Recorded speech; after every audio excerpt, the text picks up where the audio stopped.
après publication du gouvernement des guerriers, qui était très attendu, des voix s'élèvent. Parmi les députés nationaux, certains avancent les chiffres de 200, d'autres moins de 200, qui réclament le réajustement de la taille gouvernementale Sama Lukonde.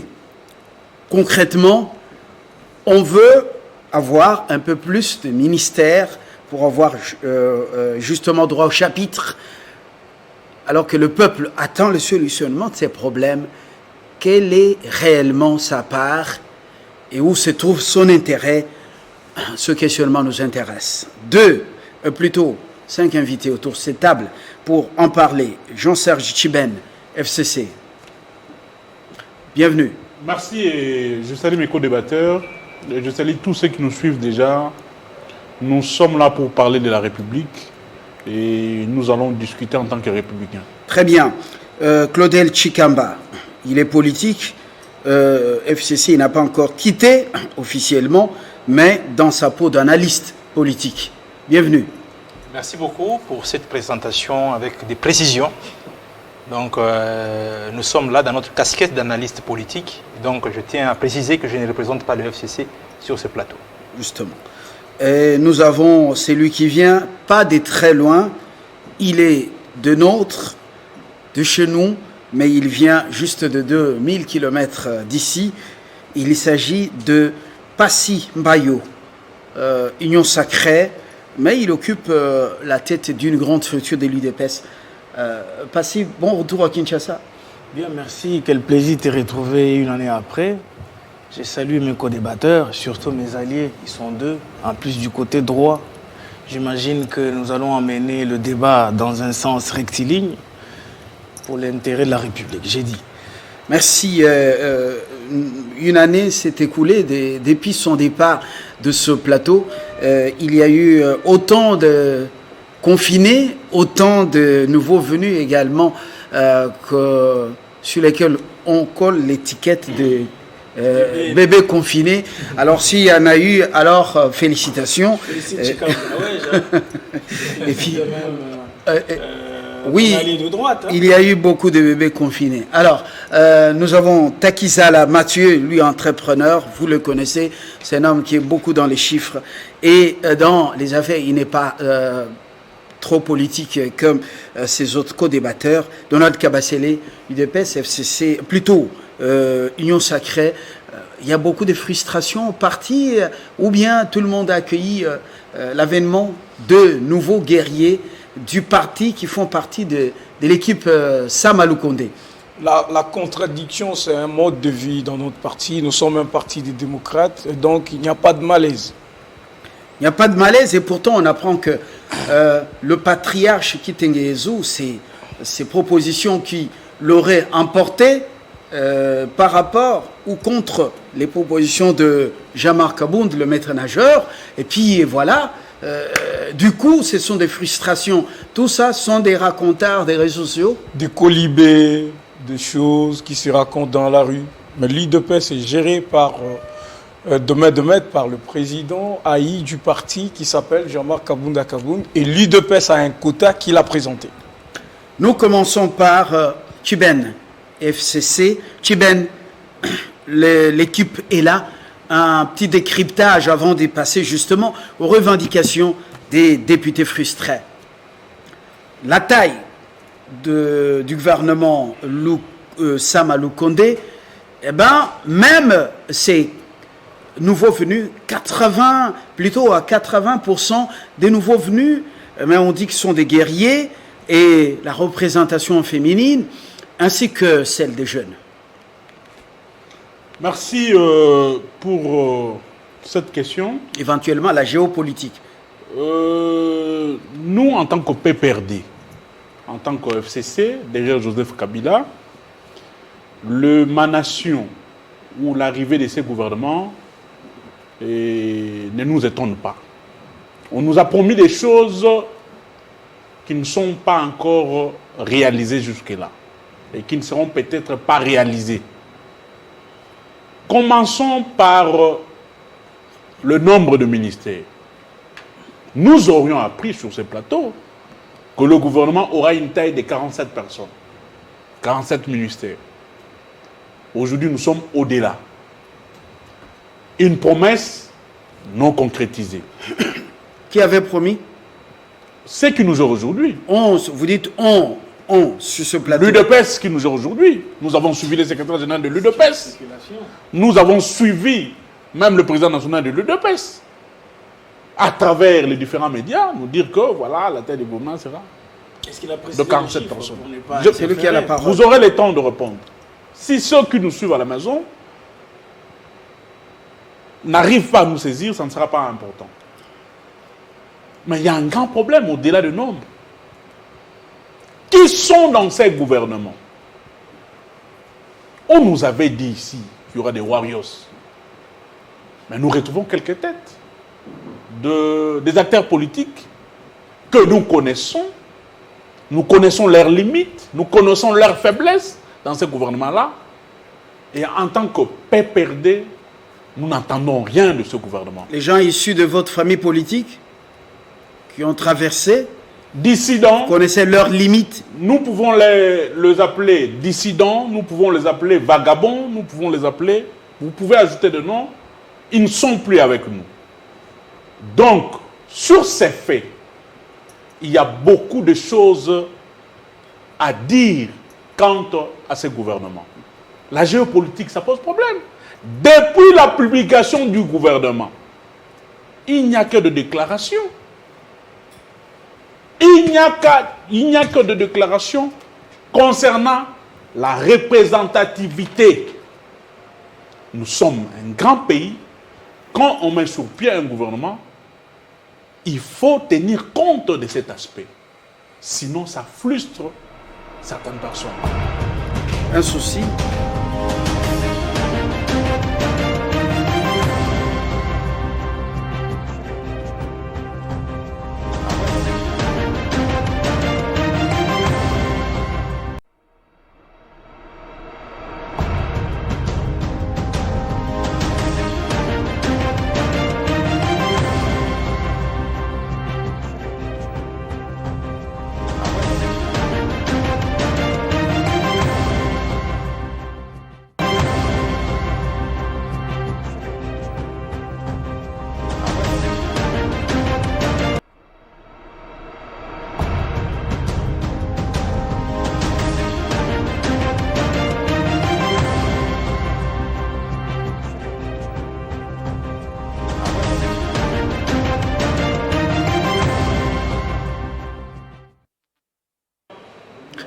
Et voilà, on a eu un souci là.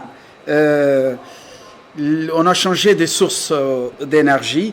Je reviens à vous, Tchiben. Vous terminez, vous avez dit qu'il y a autant de revendications. La géostratégie n'a pas été respectée. Au-delà de la géostratégie ou la géopolitique, tout ça, quand nous allons nous mettre dans la peau de ceux-là qui vont décrypter en termes de compétences, il y a aussi beaucoup de problèmes. Mais comme nous autres, nous n'entendons rien de spécial de ce gouvernement, nous leur souhaitons bonne chance. Parce que nous savons que déjà ça bouillonne énormément au sein de l'Union sacrée. Et le député pétitionnaire et tous ceux qui n'ont pas eu de poste commencent et continueront à faire des déclarations qui vont fragiliser davantage l'union sacrée qu'on nous a amené ici comme un mouvement de changement. Merci beaucoup, Jean-Serge Tchiben. Vous devriez vous frotter les mains, mais je m'étonne que vous soyez là en train de vous plaindre parce que les frustrés, éventuellement, vous pouvez encore leur faire les yeux doux. Cabasser les Donald, une réaction rapide parce que c'est l'autre camp qui vient de parler avant de prendre les hommes très équilibrés.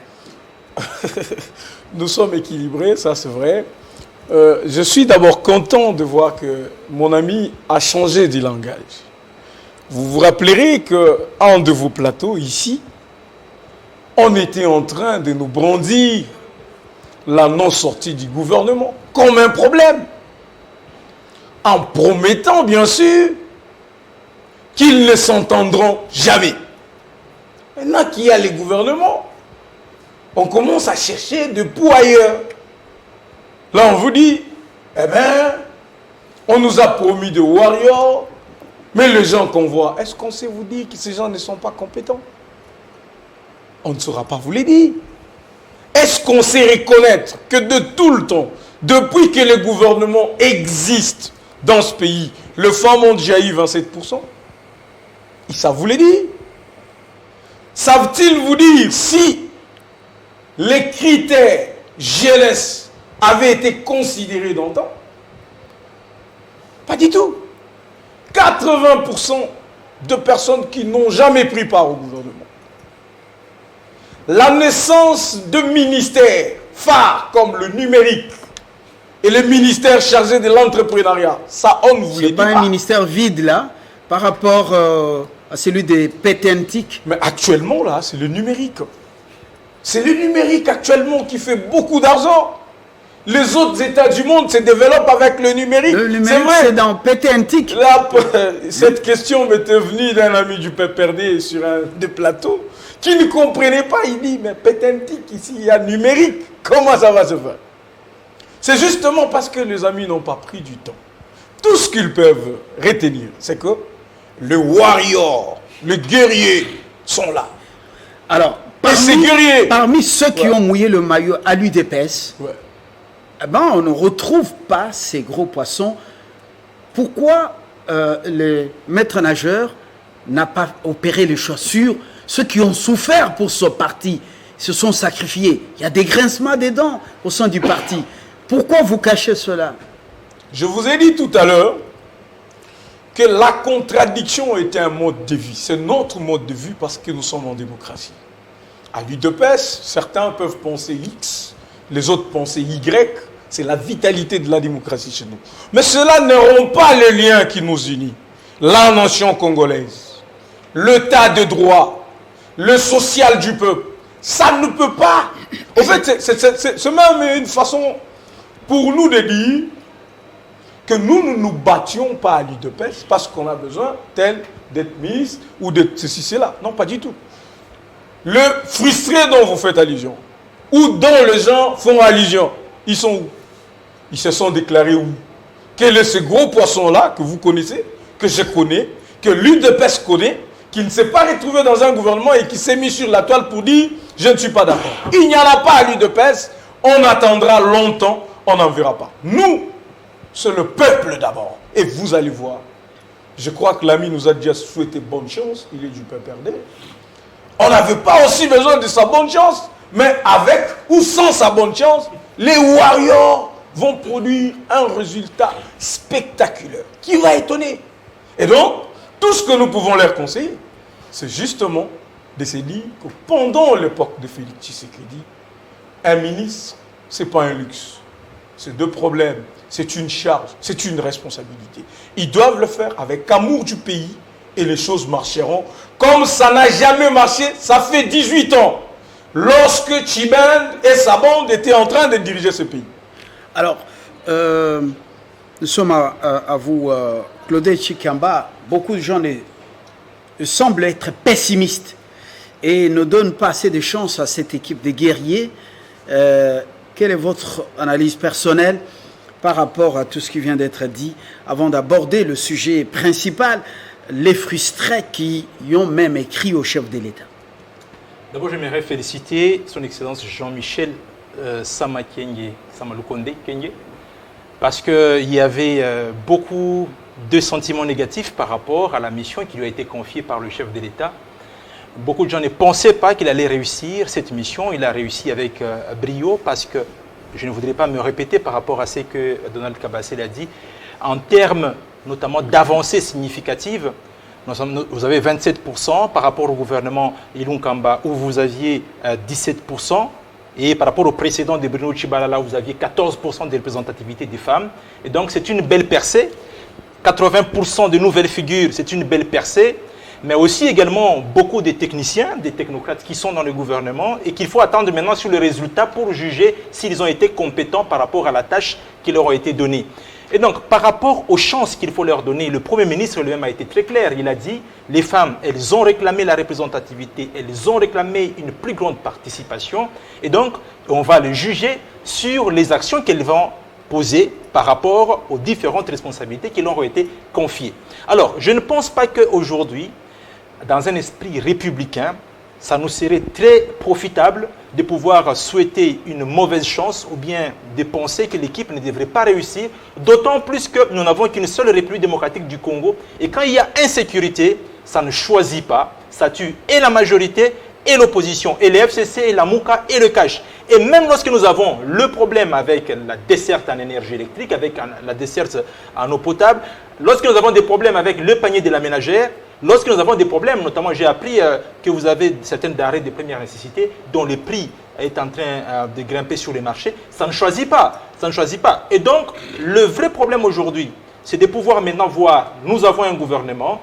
Est-ce qu'il faudrait beaucoup plus se réjouir parce qu'il y a des revendications? Et encore que des revendications, il y en a toujours eu. Je rappelle sur ce plateau que les élus du Nord-Ubangi avaient boycotté l'investiture du gouvernement de Ilunkamba parce que justement, ils estimaient que malgré le fait que le président Félix Tshisekedi avait exigé qu'on puisse ajouter les 3 provinces qui manquaient dans la composition, la province du Nord-Ubangi n'avait toujours pas été ajoutée par rapport à sa représentation. Et donc, il fallait boycotter l'investiture. Et donc, les élus, les caucus du Nord-Ubangi n'étaient pas là.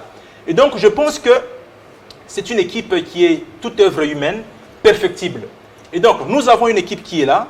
Il faut lui accorder la chance de commencer le travail. Il faut que chacun joue son rôle, avec notamment les parlementaires qui devront faire preuve d'un certain contrôle parlementaire avec rigueur et voir comment aller. Avec une géopolitique vraiment, en fait, qui donne des soucis quand même à beaucoup la géopolitique, il y a des provinces qui ont 6 ministères et d'autres n'en ont qu'un seul ou 0. Allons sur la géopolitique, justement. Est-ce que c'est normal? Allons sur la géopolitique, justement. Le problème qu'on pose aujourd'hui, c'est qu'il y a 3 provinces qui n'ont aucun ministre. Vous avez les Haut-Uélé, le Nord-Ubangi et le Maïndombe qui ne sont pas représentés au gouvernement. Mais lorsqu'on fait les calculs, il y a une analyse comparative par rapport au gouvernement passé, par exemple.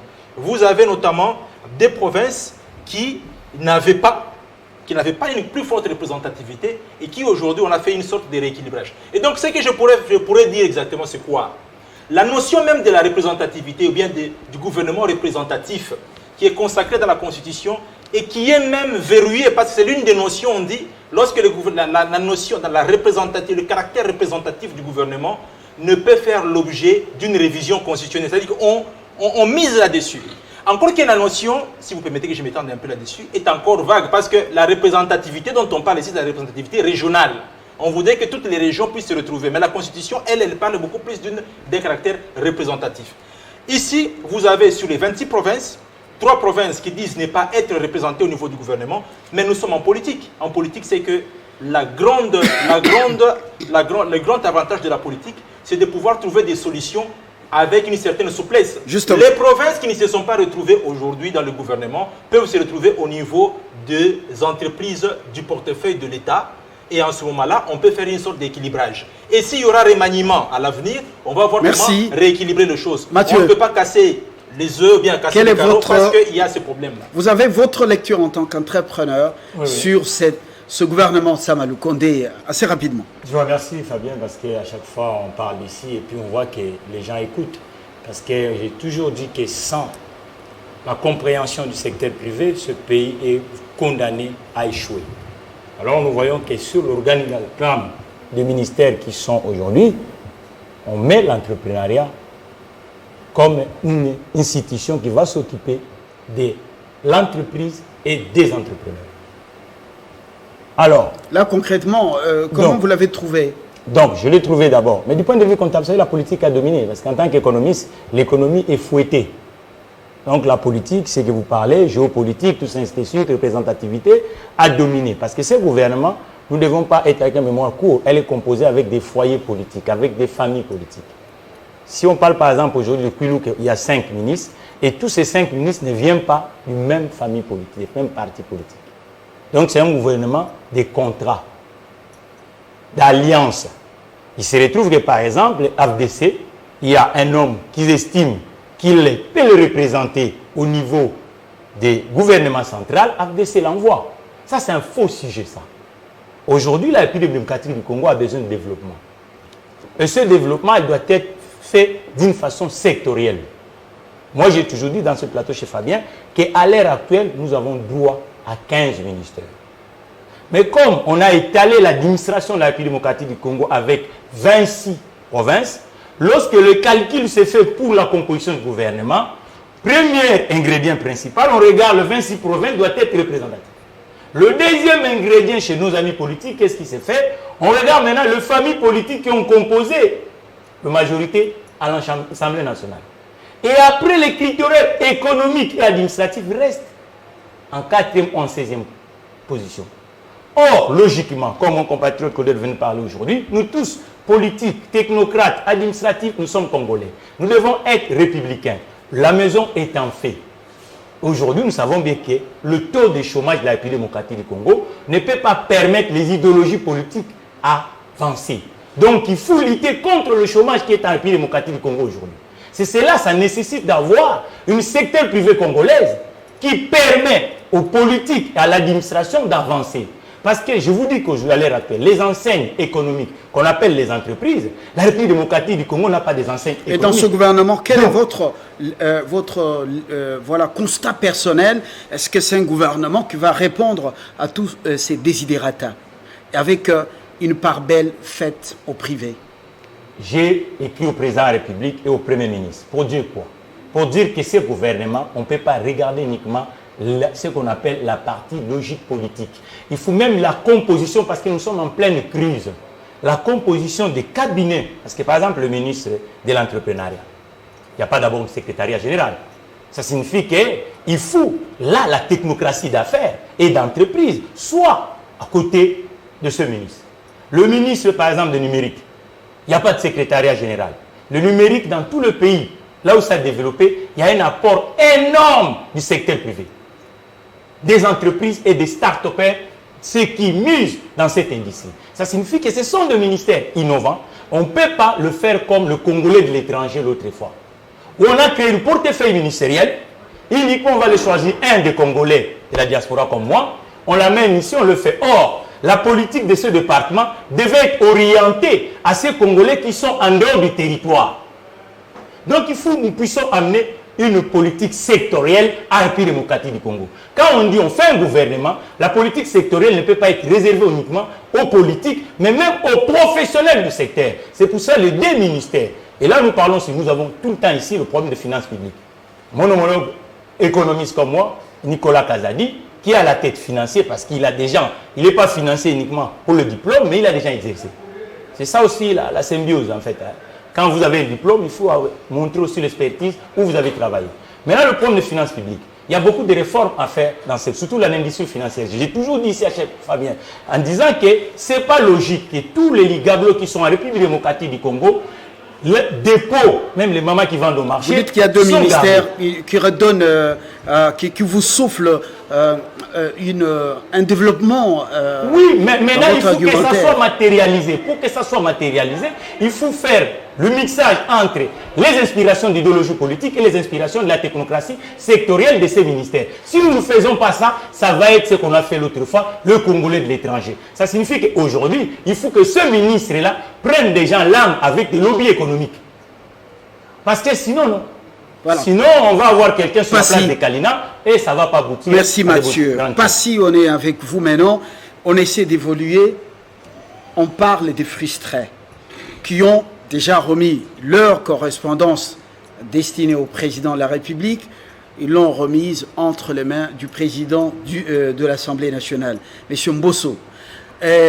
Il demande concrètement, pour ceux qui ont eu à voir la vraie information, le réajustement, c'est-à-dire revoir à la hausse la taille de l'équipe gouvernementale. Votre réaction rapidement.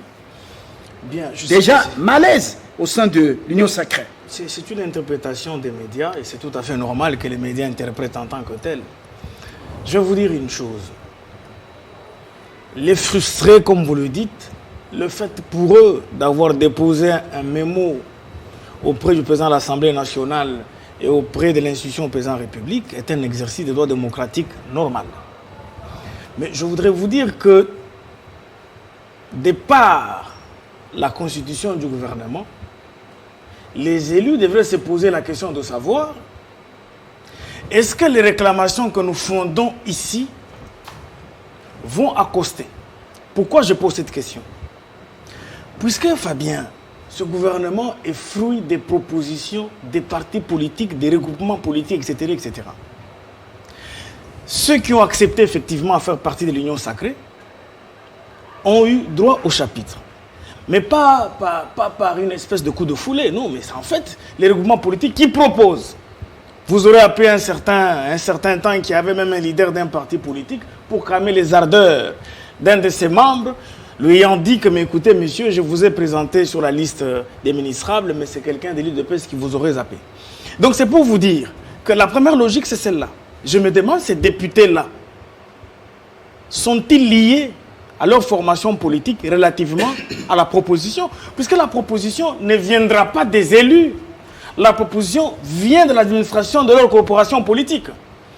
Je pense, j'ai suivi en dernier lieu Et il semble que la commission de 15. ils sont prêts à bloquer l'investiture du gouvernement. Bon, écoutez, bloquer l'investiture du gouvernement... On dit qu'il serait déjà 200 députés nationaux. Non, ils sont 138. 138, si vous faites le calcul, 138, plus le FCC garde encore combien? 140. 140, ça fera 278. 278 députés.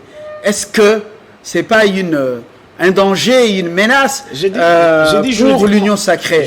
Ça ne fait pas frémir. Juridiquement parlant, Fabien, ou constitutionnellement parlant, si ce gouvernement est bloqué, il ouvre la porte effectivement à la crise dont parle l'article 148 de la Constitution. Je déconseille aux députés de penser qu'à force de vouloir bloquer le gouvernement Samaloukonde dit des Warriors, qui n'est qu'un gouvernement, je veux dire, éclectique. Pourquoi? Puisque les formations politiques, les partis politiques, membres de l'Union sacrée, ont envoyé leur listing déjà à proposer au gouvernement. Donc j'ai suivi en dernier lieu la commission des 15.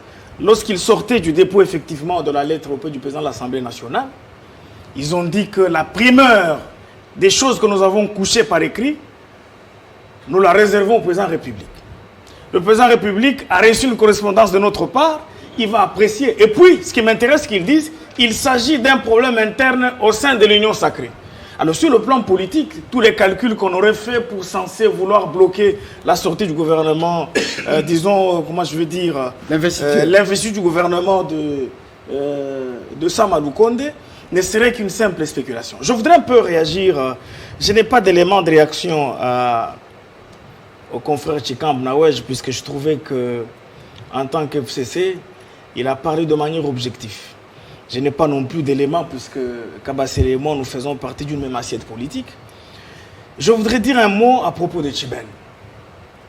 J'ai dit que Tchiben est mal placé pour émettre une critique à l'occasion de la sortie de ce gouvernement. Il parle un peu comme quelqu'un qui est animé par ce qu'on appelle en philosophie bantou le vouloir mourir collectif. Puisque eux ont échoué hier. Ils ont lamentablement échoué. Je vous dis que depuis que Félix Tshisekedi est au pouvoir, vous n'avez pas appris qu'un paradis fiscal a été bénéficiaire de fonds détournant la République. Mais c'était l'œuvre de Panama Papers, c'est sous le régime. Donc c'est pour vous dire qu'à un moment donné, ce que je reproche à nos amis du FCC El Kachamatra, c'est que la critique qui est la leur doit tenir compte d'une sagesse biblique qui dit vous enlevez la paille dans l'œil de votre prochain, mais vous oubliez la poutre qui est dans le vôtre. Mais c'est ça leur situation. Ils ont été prophètes des malheurs. Non mais gouvernement des warriors, on nous a parlé des 47 ministres. Mais écoutez, la politique est liquide, fluide et dynamique. Tchiben. C'est-à-dire qu'à propos de Tchiben, je voudrais dire tout de suite qu'il retienne une seule chose. Nous souhaitons bonne chance. Comme l'a dit Tchikam Nawaj, qui est son allié au sein du FCC, mais qui parle comme analyste politique, que nous souhaitons bonne chance à ce gouvernement. Et nous disons tout de suite, quel que soit le nombre, dès lors, comme Mouloudiak avait intitulé son gouvernement de combat, mais c'est en toute liberté démocratique. Merci. On peut l'intituler des Warriors. Alors je conclue un petit élément. Non, finis le premier. Je finis le premier en disant que la question de la géopolitique n'a pas sa raison d'être. Pourquoi? Puisque la forme d'organisation de notre État, c'est la décentralisation. C'est-à-dire, le Congo se développe a priori à la base. Merci. Ce n'est pas au sommet que l'on peut penser, mais si on n'est pas au sommet, le Congo ne va pas se développer. Chiben, ça vous la parole. Maintenant, nous restons dans cette logique des réclamations des députés nationaux, membres de l'Union sacrée, qui demandent qu'on puisse ajouter le nombre des ministères, c'est-à-dire revoir à la hausse la taille de ce gouvernement, mais tout en répondant quand même à certaines allégations de Passy. Mon frère, je vais quand même balayer certaines choses qui sont sorties de la bouche de mon frère Passy, que j'aime bien, et de mon frère Donald. Concernant le gouvernement, quand je dis que je suis un peu sceptique par rapport à la sortie de ce gouvernement, parce que je suis logique envers moi-même, avec le texte de la République. Nous savons tous que le gouvernement Sama est le fruit de plusieurs actes de violation de la Constitution. Commençant par la Cour constitutionnelle, le gouvernement et le Parlement. Le gouvernement Sama, c'est un gouvernement préfabriqué qui découle dans le centre même, je dirais, d'une certaine sommation des actes de violation de la Constitution. Et un gouvernement qui découle de plusieurs actes de violation de la Constitution ne peut pas répondre aux désirata de la population. Donc la fondation était mal... La fondation a été biaisée dès le départ. Mais quand j'entends des choses qui sont sorties de la bouche de mon frère Passy, c'est très grave. La Constitution ici est maintenant lue d'une manière partielle. Les articles doivent être appliqués d'une manière sélective. Parce qu'il semble banaliser, lui et Donald, la notion de la représentativité. Alors que cette notion est constitutionnelle. Donc doit-on gérer la République d'une manière sélective en choisissant les articles qui vous arrangent pour faire fonctionner la République? Si c'est ça la gestion de l'UDPS, nous acceptons. Mais quand il dit il évolue... Vous saluez quand même le courage de 238 députés ou 200, selon les camps, qui ont eu le courage quand même d'écrire au chef de l'État. Et c'est quand même une brèche pour le FCC. C'est là où je dis que la réflexion de mon frère Passy est biaisée. Même de Donald. Donald a voulu échapper à cette question. Mais lui, il est entré dedans. Il dit ceci. Ce gouvernement est un gouvernement des accords entre regroupements politiques. Oui, nous disons. Qui a donné mandat à Liaou en tant que membre du PPRD pour aller négocier des postes à l'Union sacrée? Parce qu'en termes de regroupement politique, la personne mandatée qui devait représenter le PPRD, c'est Didi Mandam. Ce n'est pas Liaou ou encore au Côte. Voilà la procédure, là où elle a été biaisée. Mais maintenant, ils se retrouvent en face. Ils ont un sérieux problème. Le premier problème, ils veulent reconfigurer le groupe parlementaire. Il y a un blocage. C'est déjà fait. Allô, Molo Molo. Il y a déjà un blocage. Ça ne s'est jamais fait dans un État démocratique comme le nôtre. Ou dans une même législature, un député.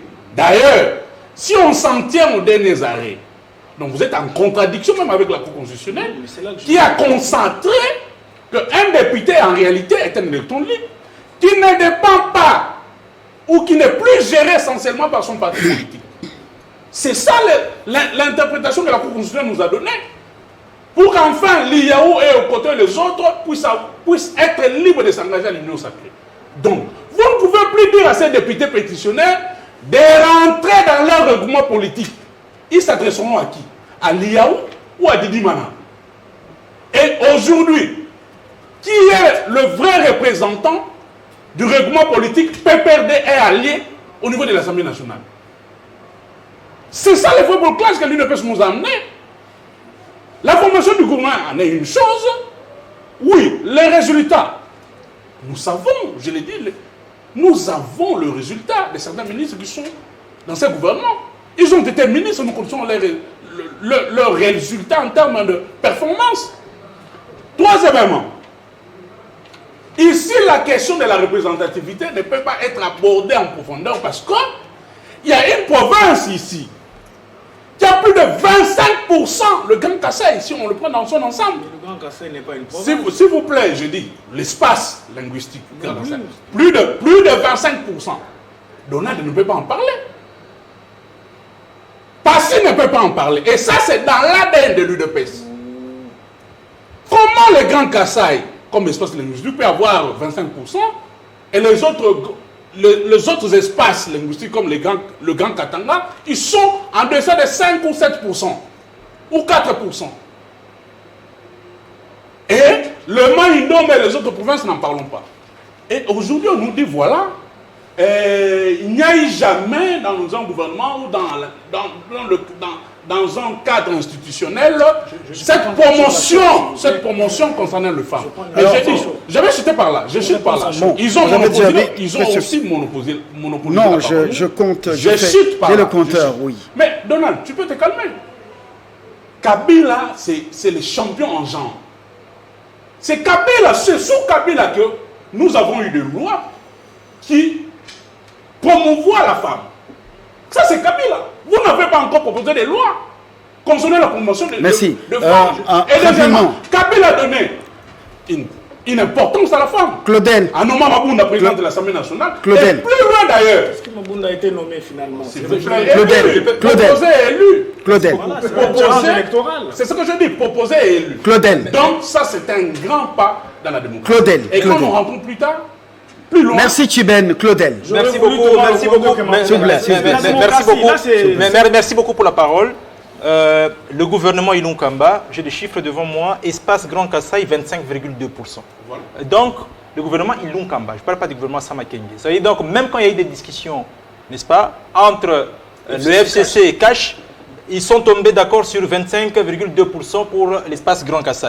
Et donc, ce qu'il faudrait faire ici, c'est que ce n'est pas se focaliser sur une espèce d'insistance sur une question qui pourrait réveiller le vieux démon de régionalisme, un peu dans ce sens-là. Mais ce qu'il faudrait plutôt aussi noter, qui est quand même important, c'est aussi de dire que je comprends mon frère qu'il est du PPRD, qu'il pouvait s'accentuer sur le PPRD, mais les discussions, quand on parle de la répartition des portefeuilles selon j'ai la composition du gouvernement Samakenge devant moi, selon le regroupement politique, parce que les postes n'ont pas été attribués à des individus, mais ont été attribués selon les regroupements politiques. Et il n'y a que le PPRD qui a un problème, PPRD mosaïque, qu'on appelle PPRD mosaïque, 7 postes. Et donc, IDPS a lié 11 postes, ensemble pour le changement dans sa configuration avec les 4 groupes parlementaires, 7 postes. Et donc, quand on regarde, on comprend qu'il ne faudrait pas beaucoup plus aussi qu'on puisse particulariser les débats par rapport à un seul parti politique. Mais maintenant, il y a quand même un problème sérieux par rapport à ces revendications des députés. Des députés. En fait, les revendications des députés en question, il y a eu une opposition entre les députés qui ont précédé leur chef de regroupement parlementaire au niveau de l'Union sacrée avec les députés qui se sont surnommés après députés révolutionnaires. Parce que lorsque vous suiviez la déclaration à la télévision, ni à la radio, vous entendiez certains dire qu'il ne faut pas que les députés révolutionnaires soient victimes des chefs de regroupement politique. Parce qu'en réalité, les discussions responsables qui devraient se faire, dans la mesure de la composition du gouvernement de la République, ce sont des discussions qui se mènent avec les chefs des regroupements politiques. En ce moment-là, les chefs des regroupements politiques, ils viennent et en ce moment, vous pouvez composer un gouvernement de manière responsable. Mais on dit que ce sont les premiers à arriver qui boivent l'eau limpide. Non, permettez s'il vous plaît. Oui. Maintenant, si vous faites des discussions en vue de former le gouvernement avec des individualités, c'est à ce moment-là que vous dites qu'on leur répond en disant qu'on ne peut pas faire un gouvernement de plus de 300 personnes.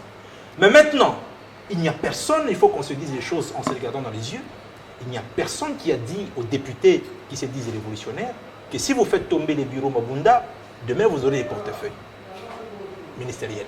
Ça c'est une réalité. Tout le monde les a suivis à la télévision. Ils disaient qu'ils commettaient, eh bien ils étaient en train de faire des actes qui était républicain et que le peuple souffrait et qu'aujourd'hui, il fallait adhérer à la vision du président de la République et qu'aujourd'hui, les saluts du peuple étant la loi suprême, le chef de l'État ayant dit ceci, cela, nous devons l'accompagner et voilà, nous posons tel acte. Mais à un moment donné, on a commencé à entendre qu'il fallait mettre des balles dans nos armes, ça veut dire qu'il fallait nous donner de l'argent. À un moment donné, on a commencé à dire les promesses qu'on nous a faites ne sont pas encore accomplies. Et moi, je pense qu'ici, il faut qu'on se dise les choses telles qu'elles doivent être. Les députés doivent savoir que le rôle d'un député est bien circonscrit dans la constitution du pays. Et aujourd'hui, le fait d'avoir 23 députés sur 55 membres du gouvernement, il y a un effort qui a été fourni. Et donc, bloquer l'investiture du gouvernement, c'est prévu dans la Constitution, c'est prévu que le gouvernement peut aller à l'Assemblée et que lorsqu'il n'est pas investi 2 fois, n'est-ce pas, le Premier ministre est réputé démissionnaire oui. Et qu'il faudrait encore recommencer l'exercice. Et donc aujourd'hui, je peux demander à nos députés humblement qu'il faut aussi parfois avoir un sursaut patriotique et aller dans le sens de dire qu'on peut avoir des accords particuliers en dehors, parce que le gouvernement étant déjà fait, dans tout ça, où est la part du peuple? Il faut savoir où se trouve l'intérêt du peuple? Il faut savoir parce que tout se résume en des négociations, en des arrangements particuliers, tout se résume cahier de charges, quelle est ma part? Il ne faudrait pas aussi qu'on tombe dans le panneau de tout ce qui s'est dit à la cité, que ce qui s'est fait, il n'y a pas intérêt du peuple. La réalité, c'est celle-ci. Oui. Lorsque le peuple vient, vote les personnes qui vont devant le peuple, leur disent clairement, moi je suis UDPS, je suis PPRD. Vous leur donnez les mandats, ils vont avec ce mandat-là à l'Assemblée nationale, ils entrent dans le jeu politique. Voilà. Et quand on entre dans le jeu politique, les négociations se font dans le jeu politique selon certaines règles. Avant de venir Kabasele, il n'y a rien pour rien. Oui. C'est comme ça que vous voyez que la démarche qui est menée est purement politicienne. Alors, mais je voudrais le temps passe et le peuple, lui, ne se retrouve pas. Je voudrais conclure en demandant aux députés tout simplement de comprendre qu'on ne peut plus demander au chef de l'État de recommencer l'ordonnance, mais d'aller beaucoup plus, d'être souple et d'aller dans de négociations particulières, notamment sur ce qui reste à donner aux uns aux autres. Mais une telle attitude donc friserait le peuple, c'est une utopie. Monsieur Mbayo, le peuple, c'est une utopie. Le peuple chez nous, l'UDPS, n'est pas une utopie, c'est un target. On est focus sur le bien-être de ce peuple, d'où le jargon, le peuple d'abord. Alors, merci Donald pour la concession qu'il me fait. J'ai dit tout de suite que Tchiben raconte des histoires. C'est un mensonge de faire croire à l'opinion qui nous suit que la sortie du gouvernement Sama Lukonde est née de la violation flagrante de la Constitution. Il a la Constitution avec lui là-bas. Il peut nous présenter une disposition constitutionnelle qui a été violée à l'occasion de la naissance de ce gouvernement. Donc, je voudrais que nous puissions rester dans les choses qui sont potables. Et puis, je constate dans son propos ce qu'on appelle du congolo-pessimisme. Nous savons que pour vous PPRD El Kachamata, il ne faudra pas que Sama Lukonde réussisse. Par extrapolation, jamais ce régime de Tshisekedi puisse réussir. Nous le savons très bien, mais nous vous informons que jour après jour, nous allons vous surprendre. Le dépassement de soi, c'est le message, je dirais, évangélistique que jamais nos députés, en disant, quels que soient les pépins qu'ils peuvent avoir dans leur regroupement politique, parti politique, mais ici, écoutez, c'est la même constitution qui dit qu'aussitôt que vous êtes élu député, venant de n'importe quelle contrée de la République, aussitôt que vous êtes validé, le seul intérêt qui vous guide, c'est l'intérêt de la nation. Voilà pourquoi je prends pour exemple la question de l'Est est en train d'intéresser tout le monde. À propos de la représentativité, j'ai dit encore une fois, c'est un FCC exceptionnel, Tchikam Nawej. Il dit des choses qui sont objectives. Je ne vais pas y revenir. Pourquoi? Parce que la question de la représentativité, en dehors d'une espèce de supercherie que Tchiben voulait coucher dans le propos, il ne peut pas dire que, voilà comment il pointe du doigt, il dit non mais voilà, pour le Kassa il a 25%, mais il a oublié lui qui est PPRD patenté, que sous Ilunkamba, 25% étaient réservés, pas par le plaisir de le faire, mais selon les propositions de 2 mouvements en coalition, FCC Cash relativement, mais tout à fait, on l'appelait gouvernement FCC Cash, c'est-à-dire tous ceux... Non, laissez-moi, écoutez. C'est-à-dire... C'était votre quota. Non, c'était pas notre quota, c'était un mensonge. J'ai dit que c'était un mensonge puisque tu ne vas pas me dire ici que celui qui était ministre de l'énergie, qui est restitution du Nord Kivu, était du Grand Kasaï. Ton problème, c'est que tu veux centrer la chose un peu comme dans une espèce de Kasaïphobie. Ça n'a pas de place ici. Tu parles de l'Iaou. Mais l'arrêt de la Cour constitutionnelle, tu l'interprètes par le dos de la cuillère. Cet arrêt-là garde la liaison juridique aux députés, mais leur accorde la liberté politique. Et par toute voie de conséquence, vous dites, mais il y a telle dame qui doit représenter le PPRD à l'Assemblée nationale. Mais en vertu de quoi l'honorable Eliaou est allé déposer la liste... Bon, écoutez, monsieur ou dame, c'est pas ça qui m'intéresse. La seule chose qui m'intéresse ici, c'est de savoir que cet arrêt que tu interprètes de manière biaisée a accordé la liberté politique aux députés. Je te le dis. Ça n'a jamais existé. C'est là que j'ai dit. Pas dans le monde. Même tu parles du monde, mais dans notre monde ici, la juridiction suprême au pays, c'est la Cour constitutionnelle. Cette constitution émane de la Constitution française. Mais cette constitution a comme juge la Cour constitutionnelle. Et on a accordé. Écoutez, arrête d'interférer, sinon c'était venu incommode. La démocratie congolaise n'est pas une exception. Alors, Fabien, protège-moi puisque... Protège-moi. Alors, j'ai dit tout de suite. Ça fait débat. Cet arrêt de la Cour constitutionnelle, on laisse un peu. L'arrêt de la Cour constitutionnelle a tout résolu. Donc, si vous êtes dans la nostalgie du PPRD, époque turiféraire et tout ce qu'on raconte, écoutez, messieurs, les choses ont déjà pris les larges. Je conclus en disant tout de suite que quand on doute des ministres qui ne sont pas encore entrés en fonction, mais finalement, en quoi on joue? C'est toujours au sentiment du Congolais pessimiste. Vous l'avez dit. Non, mais quelles sont les faiblesses de Patrick Mouya? Puisque vous avez été... Quelles sont ses faiblesses? Il n'a jamais été ministre. J'ai dit que c'était un mensonge. Mais non, mais arrêtez. Mais il n'a jamais agi comme ministre, finalement. Nous connaissons leurs faiblesses et nous connaissons leurs limites. J'ai dit quelles sont les faiblesses de Kolongele? Parce qu'il n'a jamais été ministre. Avant de prendre c'est un sentiment de Congolais pessimisme. Qu'est-ce qu'il apporte? Nous disons, notre souhait, c'est que ce gouvernement réussisse, puisque l'intérêt c'est le peuple. Takizala, dans l'entretemps, vous voyez qu'ils se battent toujours, les politiques. Le peuple attend les résultats. Hein? Vous voyez, il attend les résultats. Et vous gardez l'espoir. Apparemment, vous êtes optimiste pour ces guerriers. Takizala. Vous savez, les défis ont toujours été relevés par des humains. Et les difficultés, ce sont aussi les humains qui le créent. Et nos compatriotes politiques doivent savoir qu'on n'a pas le temps à perdre. On ne se chamaille pas quand la maman est malade ou le fils vient de mourir. On cherche une solution. Et aujourd'hui, à la République démocratique du Congo, c'est regrettable. Même la doctrine politique universelle, ce n'est pas ce que je vois ici. On doit être humble et modeste d'esprit en regardant l'objectivité. Parce qu'à l'heure actuelle, cher Tubens, mon compatriote qui est à côté, Tchiben. Oui, mon compatriote qui est à côté, je pense qu'on ne gouverne pas les armes. Même ceux qui ne sont pas politiques, il y en a qui sont aussi outillés pour apporter des solutions à la République démocratique du Congo. Parce que cette crise, on la compare avec 29. Proposons des choses chiffrées. Regardez de sorte comment on peut s'en sortir. Au lieu de s'en tirer, celui qui va amener de gauche, l'autre de droite. Mais objectivement, le pays n'avance pas. Et la seule institution, ce n'est pas le gouvernement, mon compatriote.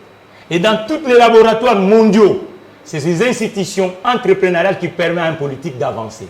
Mais je vous dis qu'à l'heure actuelle, nous sommes bredouilles. Les entreprises, on dit les entreprises cotées en bourse. Le Congo n'en a pas. Le taux d'épargne est faible. Le nombre de Congolais qui a un salaire à la fin du mois, même pas 25% de la population active, chef Fabien. Il y a quelques entreprises qui sont... Donc, il n'y en a pas, mon compatriote, il n'y en a pas. Je suis un entrepreneur, je sais de quoi je parle. Nous sommes en difficulté, même dans le marché domestique. Ça signifie qu'aujourd'hui, chers compatriotes, tous les domaines, s'il vous plaît. L'autre fois, TFM, c'est une société créée à la loi française et congolaise, mais les capitaux, il faut, hein, en tout cas, quand on regarde les choses, on avait Gécamine l'autre fois. Pourquoi on l'a dit? Donc écoutez, le problème c'est quoi? Attends, s'il vous plaît. Il y a Kibali. S'il vous plaît, s'il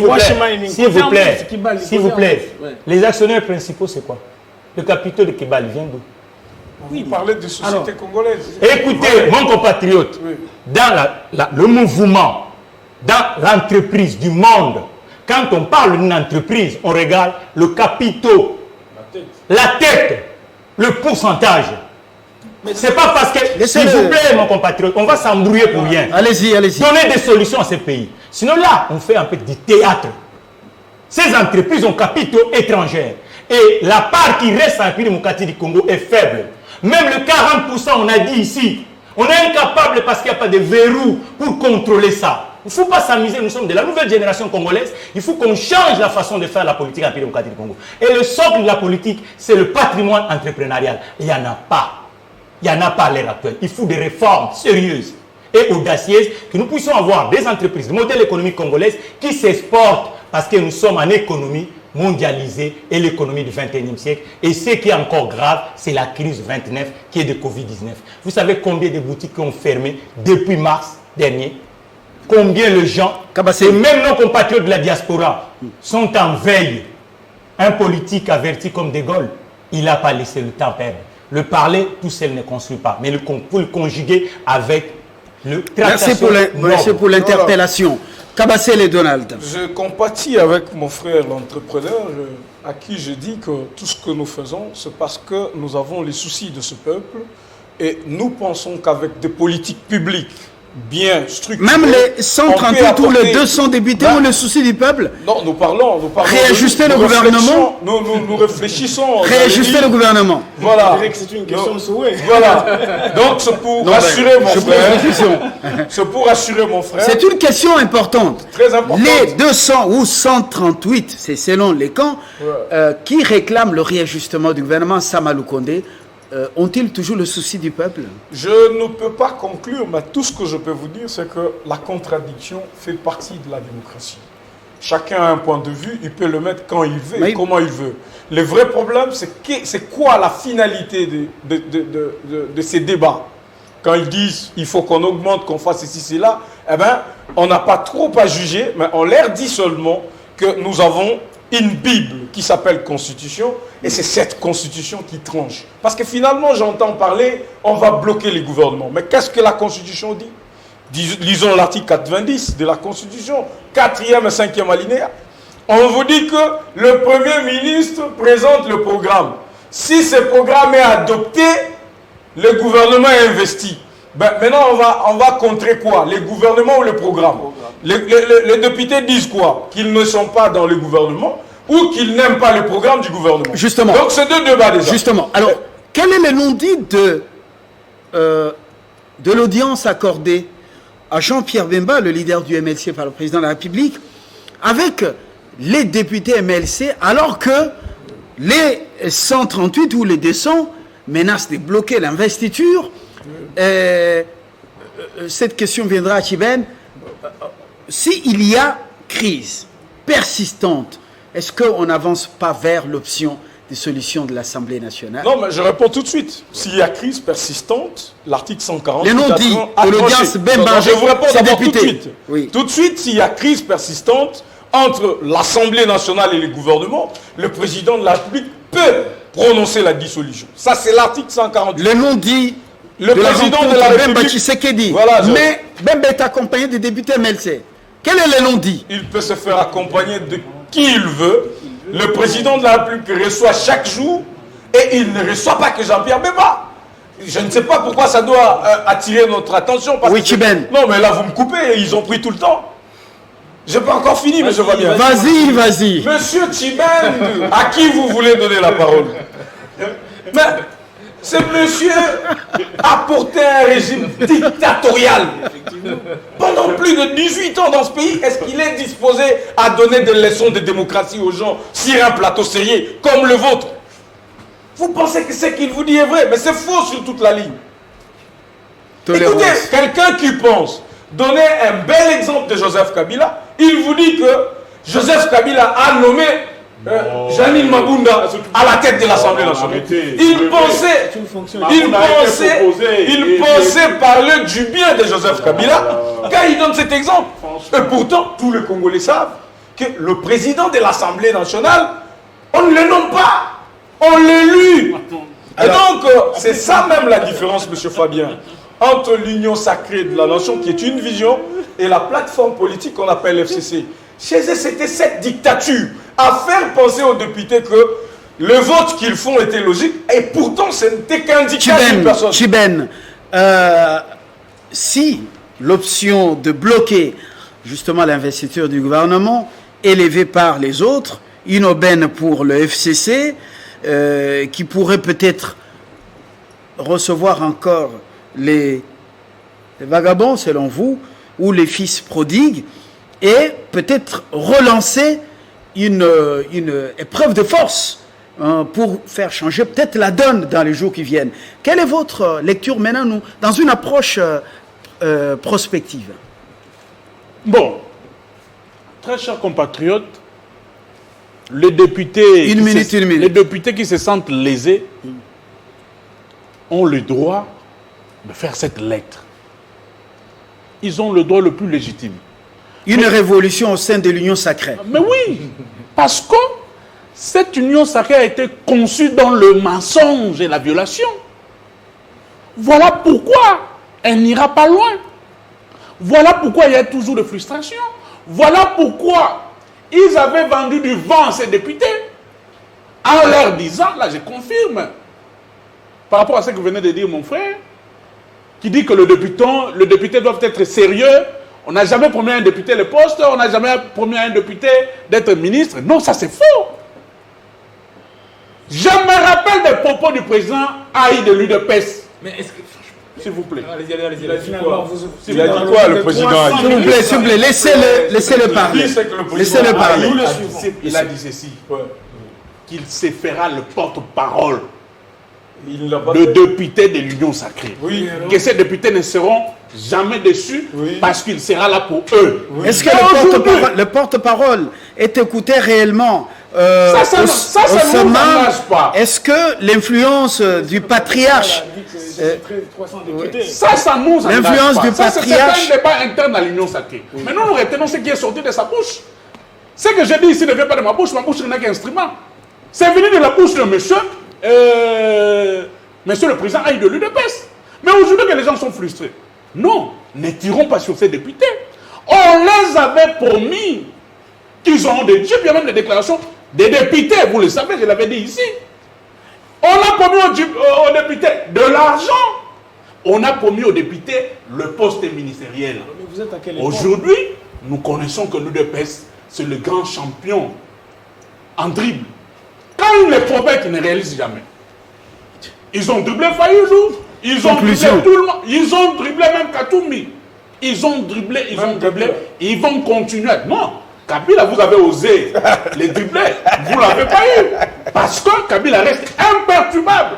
Et de plus en plus, l'UDP sera en difficulté, vous aurez besoin de Kabila. Patientez, 2023, c'est pas très loin. Préparez-vous parce que nous vous disons je vais conclure. Non, concluez. Vous avez déjà je dis seulement. Concluez. Merci beaucoup. Claudel, concluez. Vous avez eu beaucoup de temps, vous n'avez pas pu conclure. Oui. Merci.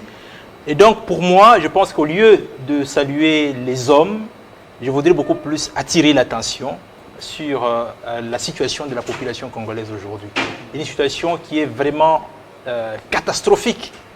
Avec ce qui se passe dans l'Est de la République, la population qui commence à se prendre elle-même en charge pour essayer de faire entendre sa voix parce que les tueries, c'est tous les jours, les banditismes dans les grandes villes, mais également les défis toujours énormes. Et donc aujourd'hui, il était plus qu'important que le processus qui a été lancé par le président de la République depuis le mois de novembre avec les consultations puisse atterrir parce que ça fait 6 mois. Et donc, le gouvernement Sama Lukonde qui est déjà devant nous, les députés doivent faire preuve de patriotisme et éviter à la population ce débat politique, à la limite immoral. De dire, voilà, nous n'avons pas eu nos postes, c'est nous qui avions mené la révolution, voilà, il ne fallait pas faire ceci, il fallait faire... C'est un débat qui doit rester interne. Heureusement, là je voudrais les féliciter, qu'ils ont dit qu'ils ne vont pas faire des déclarations de ce qu'ils ont écrit dans leur mémo.